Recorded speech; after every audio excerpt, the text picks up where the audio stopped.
할렐루야. 주의 이름으로 축복합니다. 서로 대면해서 예배드리는 숫자가 조금씩 늘어나서 좋습니다. 온라인으로 예배드리는 성도들도 같은 은혜가 임할 줄로 믿습니다.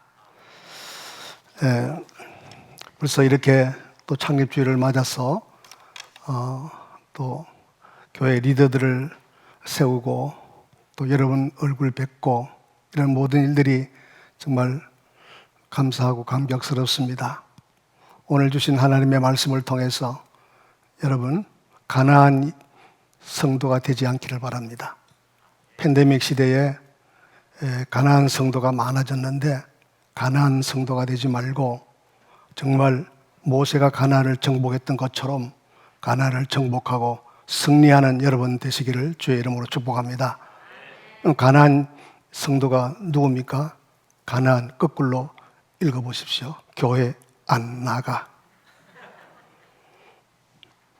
오늘 하나님을 대접하라 하는 이런 제목으로 함께 은혜를 나누려고 합니다. 우리가 이 본문 말씀은 많이 읽었습니다. 또 많이 잘 알고 있습니다. 그런데 문제는 이 말씀에 대한 제대로의 해석이 잘 되지 않고 왜곡되게 오해하게 받아들임으로 인해서 사실은 마음이 답답한 마음으로 이 말씀을 준비했습니다. 우리는 종종 이런 질문들을 해볼 필요가 있습니다. 나는 누구입니까? 스스로 자신을 한번 향해서 나는 누구입니까? 이런 질문이 필요합니다. 우리에 대한 정체성을 에베소 1장 7절에서 이렇게 기록해 주고 있는데 같이 읽겠습니다. 시작. 우리는 그리스도 안에서 그의 은혜의 풍성함을 따라 그의 피로 말미암아 속량 곧 죄사함을 받았느니라. 아멘. 네, 이 말씀처럼 나는 예수 그리스도 안에 있는 자입니다. 난 누구라고요? 예수 그리스도 안에 있는 자입니다. 예수 그리스도 안에 있다는 의미는 하나님의 은혜로 말미암아 십자가에 흘린 예수의 피로서 나의 모든 죄가 용서받고 의롭게 되었다, 그런 의미입니다. 그렇기 때문에 이 말씀 속에는 하나님의 은혜가 가득한 것입니다. 우리 성도는 하나님의 은혜 안에 있다는 거죠. 자, 하나님의 은혜 안에 있다는 것이 여러분들 실감을 못 느낄 텐데 우선 요한복음 19장 30절 말씀에 보면은 예수님이 십자가에서 마지막 남기신 말씀이 뭐냐면 바로 율법을 다 이루었다, 이렇게 말씀하셨어요. 예수님께서 그 많은 율법을 다 이루셨습니다. 그렇기 때문에 우리가 예수 안에 있는 우리들은 율법을 이루어야 할 것이 없다는 거예요. 내가 율법을 지키고 이루어야 될 것이 없는 것입니다. 대신 우리 주님이 다 이루어 주셨기 때문에. 그러므로 하나님께서는 예수 안에 있는 성도들을 더 이상 율법을 기준으로 해서 판단하거나 결코 정죄하지 않습니다. 예수 안에서는 율법에 의해서 정죄도 받지 않고 비판도 없는 것이죠. 이것이 성도가 은혜의 세계 안에 있다는 증거입니다. 그러나 은혜를 모르는 예수 밖에 있는 사람들은 여전히 이 율법을 지켜서 의롭게 되려고 스스로 힘쓰고 노력한다는 것입니다. 그렇기 때문에 이 율법에 굉장히 민감합니다. 율법을 지켜야 되는데, 안 지키면 안 되는데, 이런 생각을 가지면서 쫓기듯 신앙생활을 합니다. 옛날 이스라엘 백성들은 모세의 율법 아래 살았던 사람들인데 그들은 하나님이 모세를 통해서 이 주신 이 율법을 지켜야 한다는 생각으로 살았습니다. 율법을 하나님의 명령으로 생각하고 이 명령을 어기면은 이거는 불신앙이고 이 율법을 지키면은 신앙이라고 그렇게 생각했기 때문입니다. 그래서 이스라엘 사람들은 율법에 의해서 정죄받기도 하고 비판을 받기도 하고 서로에 대해서 정죄하고 비판하면서 살았습니다. 그런데 문제는 뭐냐면 그 누구도 율법을 완전히 지킬 수가 없다는 것입니다. 그럼에도 불구하고 서로 자기 눈에 있는 들보는 보지 않으면서 남의 눈에 있는 티를 보면서 서로 비판하고 서로 정죄하면서 살았습니다.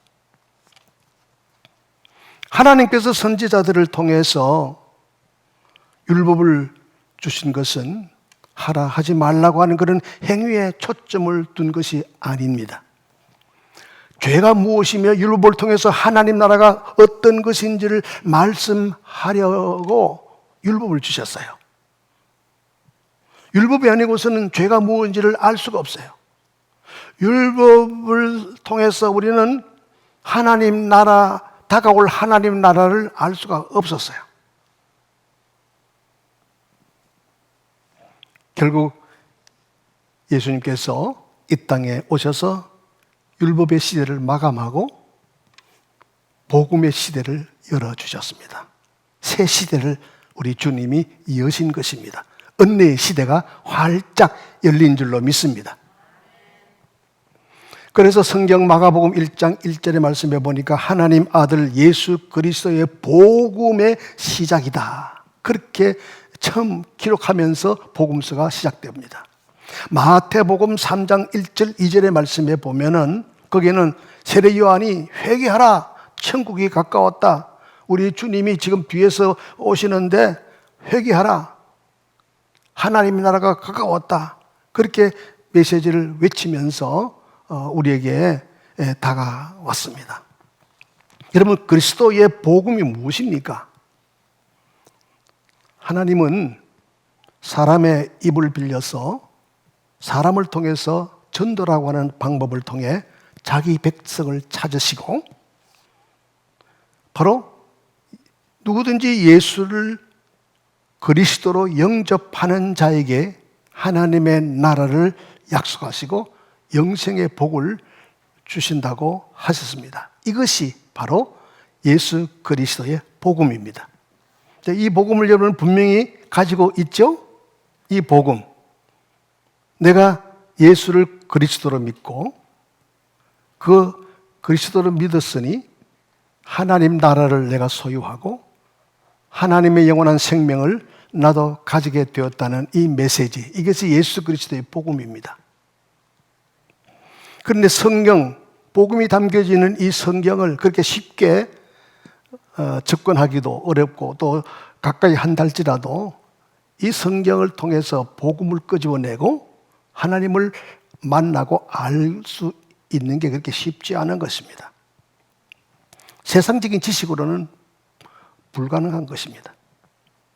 우리는 세상을 살아가면서 많은 지식을 배우죠.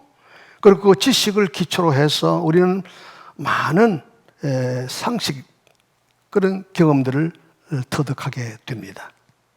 그리고 이 지식과 이 상식을 가지고 내가 내 인생에 이루고자 하는 꿈, 성취하고자 하는 그 목표 때문에 너무 과도한 욕심으로 가득 차 있고 이 욕심을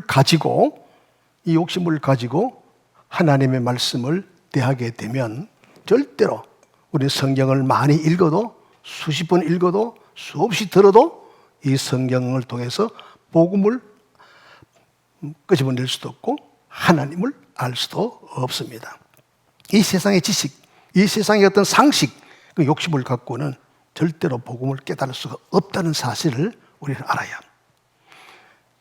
이런 시각으로 오늘 본문의 말씀을 보면은, 자, 1절에서 11절까지 문자 그대로 구하라, 찾으라, 두드리라, 그러면 하나님이 좋은 것으로 주신다. 그런 이 내용처럼 그대로 받아들이게 되는 것입니다. 하나님께 구하면 하나님 우리에게 이 땅에 좋은 거 다 그냥 주시는 그런 하나님, 그런 의미로 받아들이게 되죠. 그러나 여러분, 베드로후서 1장 20절, 21절 말씀을 한번 같이 읽어보겠습니다. 시작. 먼저 알 것은 성경의 모든 예언은 사사로이 풀 것이 아니니 예언은 언제든지 사람의 뜻으로 낸 것이 아니요 오직 성령의 감동하심을 받은 사람들이 하나님께 받아 말한 것임이라. 아멘. 여기에 모든 예언은 사사로이 풀 것이 아니니 그랬는데, 이렇게 사사로이라고 하는 이 표현은 다시 말하면 이제 말씀드린 대로 인간의 어떤 목표를 이루기 위한 어떤 탐욕, 욕심, 이기심, 이런 마음을 가지고 성경을 대하거나 성경을 듣거나 성경을 해석하지 말라, 그런 뜻입니다. 오늘 본문의 말씀을 인간의 욕심 때문에,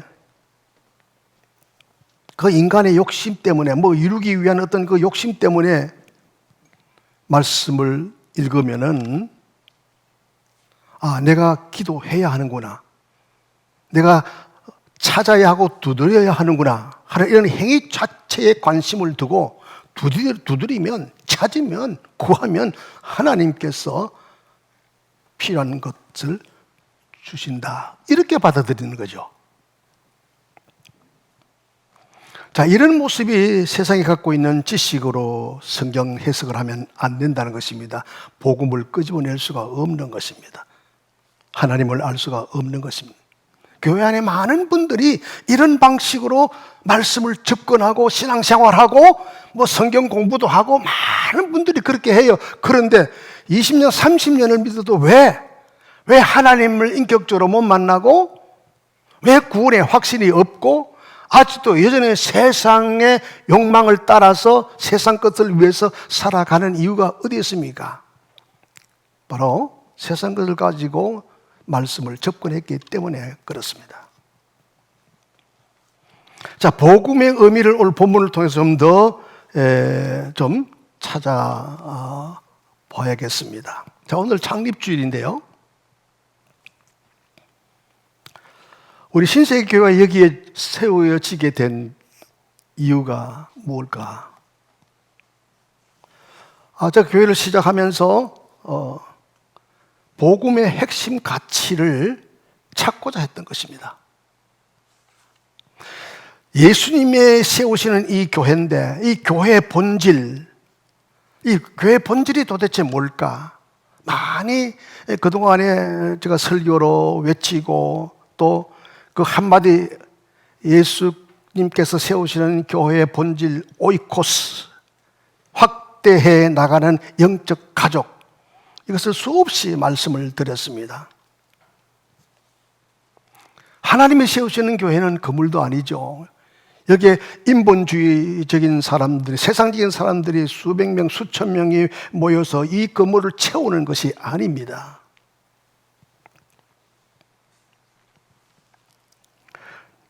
내가 예수님의 신부로서,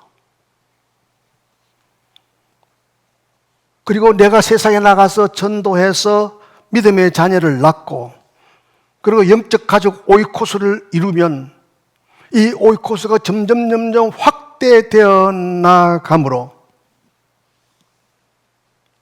하나님이 기뻐하시는 본질적인 교회를 찾고자 했던 것입니다. 그래서 신세교회가 세워지면서 교회의 목적 선언문을 제가 만들고 우리 함께 그때 같이 계속해서 이야기하고 목적 선언문들을 선포하고 그렇게 했는데, 자, 여러분 알고 계시겠지만 한번 읽어보겠습니다. 교회 목적 선언문 시작. 오이코스에 소속해 하고 그들을 양육하여 그리스도를 닮아가는 삶의 변화를 통해 교회와 세상을 섬기며 모든 민족을 제자로 세워 하나님께 영광을 돌린다. 네, 교회는 이렇게 7 가지 단어 속에 교회의 진정한 본질이 거기에 들어가 있습니다. 그래서 하나하나 이 부분들을 가지고 성도들을 가르치고 훈련시키고 제자로 세워서 그래서 교회가 오늘 여기까지 오게 된 것입니다. 교회는 하나님의 사람을 키우고 성도들을 제자로 세우는 데 있습니다. 자, 여러분 지금 복음에 대한 이해, 예수 그리스도의 복음을 오늘 본문을 통해서 끄집어내는데 이 복음의 이해가 복음을 발견하기가 쉽지 않다고 말씀드렸습니다. 그러면 오늘 본문 메시지 7절에서 12절까지의 이 본문의 말씀의 의미는 무엇일까요? 12절에 보니까 그러므로 시작합니다. 그러므로. 자, 무엇이든지 남에게 대접을 받고자 하는 대로 너희는 남을 대접하라. 이것이 율법이요 선지자니라. 그런데 이 말씀이 앞에 있는 말씀, 기도의 말씀과 전혀 내용은 다른 것처럼 보이죠. 그러나 깊이 묵상해 보면은 이 말씀을 통해서 우리에게 가르쳐 주고자 하는 메시지가, 복음적인 메시지가 있습니다. 7절에서 11절까지의 기도에 대한 이 내용과 이제 12절의 내용이 전혀 다르지만 그러므로 하는 이 단어 속에서 7절에서 11절까지의 기도에 대한 내용을 담고 12절에서 담고 있는 결론적인 그런 부분이라고 할 수가 있습니다. 따로따로 내용이 다른 것이 아니라 연결하여서 보아야 합니다. 우리가 12절은 흔히들 무슨 깊이 있는 우리에게 유익을 주는 그런 교훈적인, 그래서 기독교의 최고의 윤리라 이런 생각들을 많이 하고 학교에서도 그렇게 가르칩니다. 남을 대접하라는 말씀이 과연 윤리적인 교훈일까요? 이 부분에 대해서 한번 묵상해 보셨습니까? 불교나 유교에서처럼 우리 기독교도 이 윤리를 가르치기 위한 그런 수준의 말씀일까요? 오늘 본문을 좀 더 깊이 묵상해 보면 예수님께서는 남에게 대접받고 싶으면 먼저 남을 대접하라 하는 그런 내용입니다. 그것은 여러분 보상을 바라거나 상대를 이용하려는 목적으로 남을 대접하라는 것처럼 들리지 않습니까? 이것은 진정한 참 사랑에 의해서 대접하는 그런 의미가 아니죠. 기독교의 사랑은 남을 대접하라 했을 때 어떤 조건이 붙는 것이 아닙니다. 나를 어떻게 대하든지, 다른 사람이 나를 어떻게 취급하든지 내가 그를 사랑하기 때문에 그냥 그를 대접하는 것입니다. 예수 그리스도는 십자가에서 그런 사랑을 몸소 우리에게 보여주신 것입니다. 남을 대접하라는 본문의 말씀을 그저 기독교 윤리의 정도로 생각한다면 우리 교회를 그저 윤리적인 그런 수준으로 격화시키는 꼴이 되는 것입니다.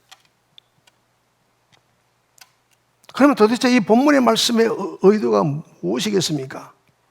우선 구하라, 찾으라, 두드리라 하는 이 말씀의 의미를 생각해 보십시다.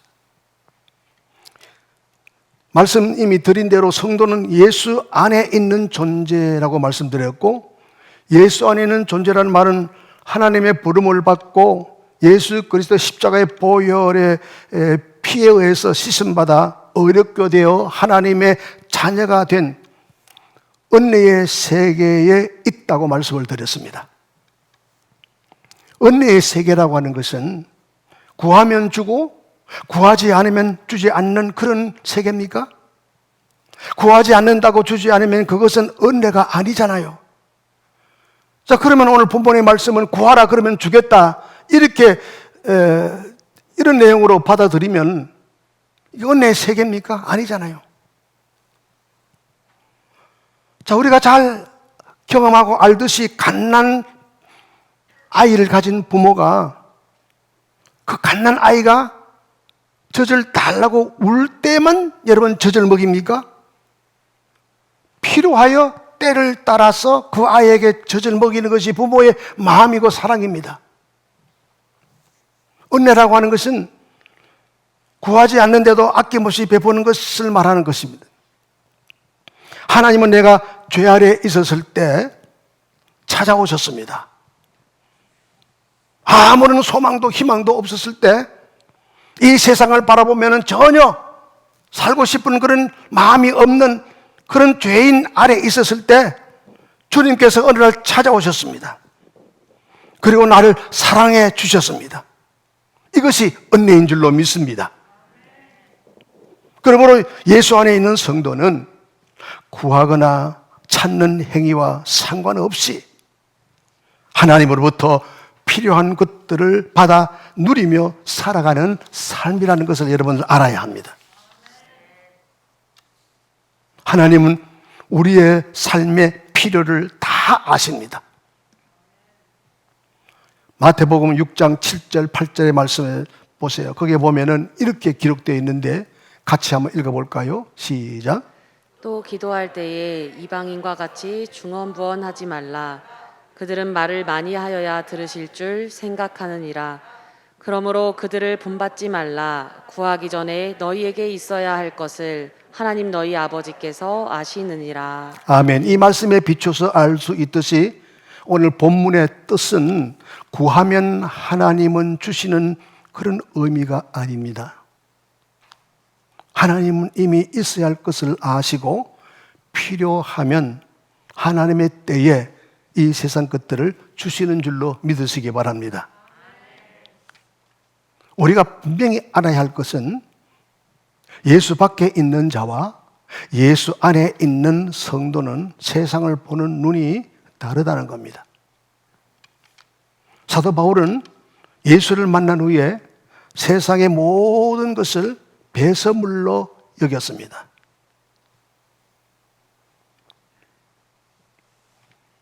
우리 성도들에게도 세상 것이 더 소중하게 다가오지 않아야 하는 것이 정상이죠. 바울이 예수를 만나서 세상을 바라보니 여기에서 값없이 나가는 것이 아무것도 없다는 것을 깨달았어요. 우리 성도 예수를 만난 사람들은, 예수 안에 있는 사람들은 이 세상에 가치 있는 것이 하나도 없다는 것입니다. 왜 사도 바울이 이 세상을 보면서 배설물처럼 여겨버렸습니까? 그리고 믿음을 가지고 달려갈 길을 달리고 그 사명을 끝까지 목숨을 내어놓고 지킬 수 있었습니까? 그에게는 예수 안에 있는 그가 이 세상에서 가질 수 없는 하나님의 나라, 영원한 생명, 구원의 기쁨, 주님이 주시는 샬롬의 평안, 하늘나라의 산 소망, 이런 것이 있었기 때문에, 아멘. 이런 이 세상에서 얻을 수 없는 이런 것들을 가지고 있었기 때문에 이 세상은 참 아무것도 아닌 것으로 여겨버린 것입니다. 오늘 본문의 말씀, 구하라 찾으라 주시겠다는 의미는 세상 것들을 구하고 세상 것들을 주시겠다는 의미가 아닙니다. 우리는 여전히 예수 안에 있다면서 세상 것들을 막 구하면 우리의 노력을 통해서 행하는 그 구함을 통해서 하나님께서 세상 것들을 주시는 그런 개념, 그런 의미가 아닙니다. 성도는 결코 세상의 것을 구하지 않습니다. 예수 안에 있는 자들은 신령한 것, 하늘에 있는 것을 구하는 자인 줄로 믿으시기 바랍니다. 두 번째, 남을 대접하라라고 하는 의미를 좀 더 생각해 보십시다. 대접이라고 하는 것은 자신에게 있는 좋은 것으로 다른 사람에게 베푸는 것이죠. 하나님은 자기 백성에게 좋은 것을 주시는 분이십니다. 그런데 이 땅의 것이 아니고 어디의 것? 하늘에 있는 영적인 것을 주신다는 것입니다. 그래서 먼저 하늘의 의, 완전한 의를 주시는 것입니다. 마태복음 5장 20절 말씀해 보십시다. 마태복음 5장 20절 같이 읽어요. 시작. 내가 너희에게 이르노니 너희 의가 서기관과 바리새인보다 더 낫지 못하면 결코 천국에 들어가지 못하리라. 아멘. 네, 이 말씀은 무슨 내용인가 하면 율법을 다 지켜 완전한 의로만 천국에 갈 수 있다, 그런 말씀이거든요. 그런데 사람은 100% 율법을 다 지킬 수가 없습니다. 그럼 천국에 가기가 불가능한 것입니다. 천국 갈 만한 완전한 의인은 이 세상에 존재하지 않는다는 것입니다. 그러므로 완전한 의가 되시는 예수 그리스도가 이 땅에 오셔야 하잖아요. 그래서 예수님 십자가상에서 마지막 구원 사역을 마치면서 마지막 말씀이 율법을 다 이루었다라고 말씀하신 것이죠. 이 말씀을 좀 더 이해할 수 있도록 로마서 3장 20절에서 24절의 말씀이 기록되어 있습니다. 우리가 한번 읽고 지나가죠. 로마서 3장 20절, 24절까지 같이 뜻을 생각하시면서 읽겠습니다. 시작. 그러므로 율법의 행위로 그의 앞에 의롭다 하심을 얻을 육체가 없나니 율법으로는 죄를 깨달음이니라. 이제는 율법 외에 하나님의 한 의가 나타났으니 율법과 선지자들에게 증거를 받은 것이라. 곧 예수 그리스도를 믿음으로 말미암아 모든 믿는 자에게 미치는 하나님의 의니 차별이 없느니라. 모든 사람이 죄를 범하였음에 하나님의 영광에 이르지 못하더니 그리스도 예수 안에 있는 속량으로 말미암아 하나님의 은혜로 값없이 의롭다 하심을 얻은 자 되었느니라. 아멘. 아멘. 이 말씀이 하나님께서 주의 백성들에게 베푸신 대접입니다. 하나님은 자녀들에게 영생, 곧 구원을 주시기를 원하셨습니다.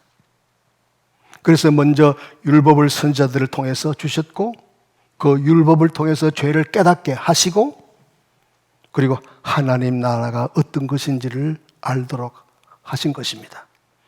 이것을 본문에서는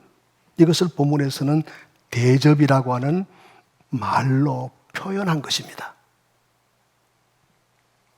남을 대접하라고 하는 이 남, 이것은 이웃의 개념이 아니고, 만약에 이것이 이웃이라고 한다면 하나님을 손님처럼 대접하는 격이 되어버립니다. 여기 남이라고 하는 것은 곧 하나님을 의미하는 것이에요. 너희가 남을 대접하는 대로, 꼭 다시 말하면 너희가 하나님을 대접하라는 것입니다.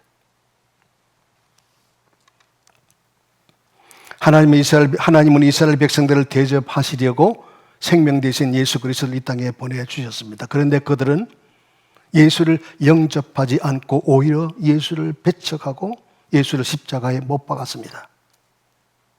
그들이 예수를 거부할 수밖에 없었던 이유는 모두가 다 죄인이었기 때문이죠. 모두가 다 죄인이었기 때문입니다. 그래서 하나님은 하나님의 백성들이 배척하지 않게 하시려고 좋은 것을 약속하셨습니다. 하나님이 주시는 좋은 것은 이 세상 것들이 아니라고 말씀드렸습니다.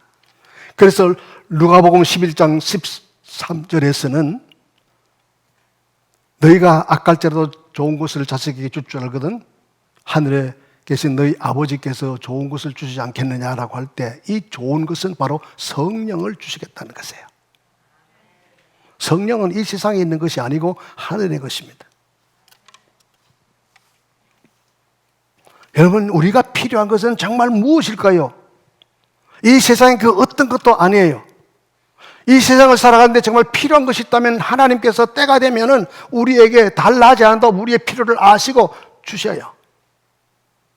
저는 목회하면서 그런 경험을 많이 했습니다.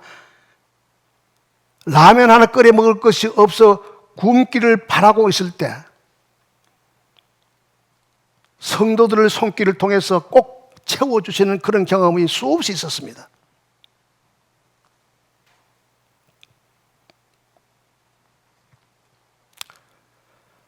우리가 본문에서 구하는 것은 이 세상 것을 구하는 것이 아니에요. 하늘의 것을 구하는 것입니다. 성령을 구하는 것입니다. 주 안에 있는 사람들은 성령을 구하는 거예요. 왜? 성령이 제일 좋은 선물이고 성령이 필요하기 때문이죠. 예수를 3년 동안 함께 밤낮으로 같이 있었던 12 제자들, 그리고 가까이에서 예수를 수종들며 섬겼던 120명의 사람들, 또 사역의 현장에서 십자가의 현장에서 예수님이 마지막에 성천하시는 성천의 현장에서 거기까지 따라와서 함께했던 500명 성도들, 이 모두에게 필요한 것은 성령을 받는 일이었습니다. 이 세상 것들이 아니었습니다. 마가의 다락방에서 성령의 약속을 기다리며 그들이 간절히 기도했을 때 120명의 성도들에게 성령이 임한 줄로 믿습니다. 결국 어떻게 됐습니까? 성령을 받고서야 제자들이 예수를 그리스도로 인정하지 않았던 그 베드로까지 그들이 성령 받으니까 복음을 알게 되었고 예수가 그리스도이심을 믿게 되었고, 그래서 나아가서 담대하게 복음을 전한 줄로 믿습니다. 우리는 반드시 성령을 받아야 하는 이유가 바로 여기에 있는 것입니다. 성령이 예수를 구원자로 믿게 하고 성령님이 우리의 믿음의 증거들을 나타내 보이고 성령이 주님의 사랑과 은혜를 알게 하기 때문에 우리는 반드시 성령을 받아야 될 줄로 믿습니다. 주님이 주시고자 하는 좋은 선물 성령, 여러분 성령은 구하면 주실 줄로 믿습니다. 세상 것을 구할 때는 주님의 때를 따라서 필요하면 주시지만은 성령을 구하는 자에게는 성령을 주십니다. 할렐루야. 우리가 금요 집회할 때 옛날에 금요 집회에서 얼마나 그런 일들을 많이 경험했습니까? 새 가족들이 등록하고 교회 와가지고 막 금요 집회 때 막 기도하면은 성령 체험하고 막 방언하는 역사도 일어나고 질병이 고쳐지는 역사도 일어나고, 그래서 그들이 거듭나가지고 참 무섭게 교회를 섬겼던 그런 일들이 많이 있었던 것은 성령 때문에 그렇습니다. 성령 받은 사람들 삶 속에서 때로는 자꾸 처지고 흔들리고 그럴 때 성령 충만을 위해서 기도해야 될 줄로 믿습니다. 성령 받은 사람 성령 받은 사람들은 성령 충만을 받아요. 사랑하는 여러분, 성령은 세상의 것들을 얻고자 하는 욕심을 내려놓게 합니다. 인생을 살아가면서 고난과 고통이 찾아왔을 때, 실패의 늪에서 흔들리고 눈물이 날 때 십자가에 흘리신 예수 그리스도를 바라보게 합니다. 그리고 그분을 의지하게 하는 분이 바로 성령이십니다. 성령의 사람들은 절대로 세상적인 것을 구하지 않습니다. 하늘의 것을 구하는 것입니다. 끊임없이 교회에서나 교회 밖에서나 언제나 우리의 구함은 성령을 구해야 되고, 성령 받은 사람들은 늘 성령 충만을 구해야 하는 것입니다. 성령의 은사를 구하십시오. 진리의 말씀을 깨닫도록 구하십시오. 구원의 확신을 달라고 기도하십시오. 성령의 능력을 달라고 기도하십시오. 하나님의 평안과 하나님의 사랑을 느끼고 베풀 수 있도록 그렇게 기도하십시오. 이런 삶을 누리면서 사는 것이 예수 안에 있는 자의 삶인 줄로 믿으시기 바랍니다. 성령님과 함께 나가서 복음을 전하고 주님 교제 안에서 서로 사랑하며 서로 섬기며 예배와 기도를 통해서 하나님의 사랑을 알고 주님을 찬양하면서 힘들고 어려울지라도 늘 하나님께서 늘 내 옆에 계신다고 하는 그런 믿음으로 하나님께 감사하며 살아가십시오. 이것이 오늘 본문에서 주시고자 하는 하나님을 하나님으로 대접하는 삶입니다. 우리 신세계 성도 여러분, 하나님을 대접하시기를 바랍니다. 그러면 내 영적인 하나님을 대접하고 그러면은 육의 문제는 하나님께서 다 알아서 해결해 주세요. 우리의 욕심의 소망은 그저 물질에 부자 되는 것, 뭐 형통하는 것, 뭐 권력 잡는 것, 뭐 아이들 뭐 공부 잘하고 출세하는 것, 이런 것들이지만은 하나님의 눈으로 보면은 하나님은 그런 세상적인 것들이 아니라는 거죠. 하늘의 상급을 쌓아갈 수 있도록 확신을 주시고 능력을 주시고 믿음을 주시고 이런 것들을 가지고 누리고 살아가면 이 세상, 육을 가지고 이 세상을 살아가는 것에 대해서는 우리에게 합당하게 주님께서 주시는 것입니다. 여러분, 가난한 것이 죄입니까? 가난한 것이 여러분 그것이 잘못된 것입니까? 가난 속에서 주님을 만난다면 그것이 은혜인 줄로 믿습니다.